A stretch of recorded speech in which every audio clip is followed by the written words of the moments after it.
এখন আমরা দেখব আমাদের কম্পিউটারে কিভাবে আমরা ডেট টাইম ঠিক করতে পারি এবং এমএস ওয়ার্ডে কীভাবে ডেট টাইম ইনসার্ট করতে পারি।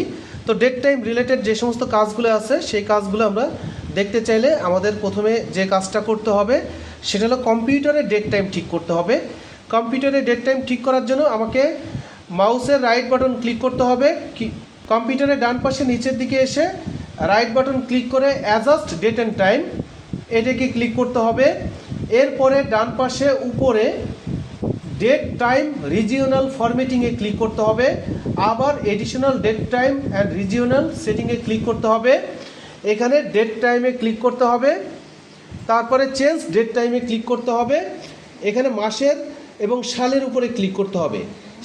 সালের উপরে ক্লিক করলে আমি দুইবার সালের উপরে ক্লিক করব, করে এই যে 2024-এ ক্লিক করব, মাসের উপরে ক্লিক করব, এরপরে ডেটের উপরে ক্লিক করব, করে এখানে আবার টাইমের উপরে ক্লিক করব।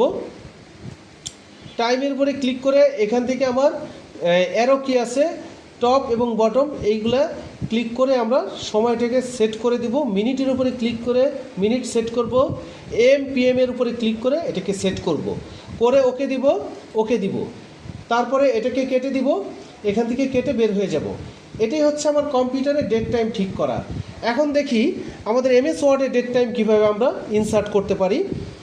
এই এমএস ওয়ার্ডে ডেট টাইম ইনসার্ট করার জন্য আমি প্রথমে আমার কম্পিউটারের কিবোর্ডের অল্টার টি চাপলে টাইম আসবে, এন্টার দিয়ে নিচে আসবো, অল্টার শিফট ডি চাপলে ডেট আসবে। আর যদি আমি কিবোর্ড থেকে ইনসার্ট না করে কম্পিউটারের এখান থেকে আমি ইনসার্ট করি, তাহলে ইনসার্টে ক্লিক করব, ডেট টাইম, এখানে ডেট টাইম দুটোই আছে। আমি টাইম চাইলে টাইম ওকে দিব, টাইম চলে আসবে। আমি যদি ডেট চাই ডেটে ক্লিক করব, ডেট চলে আসবে। এখানে ডেট আছে, ডেট চলে আসবে। এইভাবে আমরা এমএস ওয়ার্ডে ডেট টাইম ইনসার্ট করতে পারি।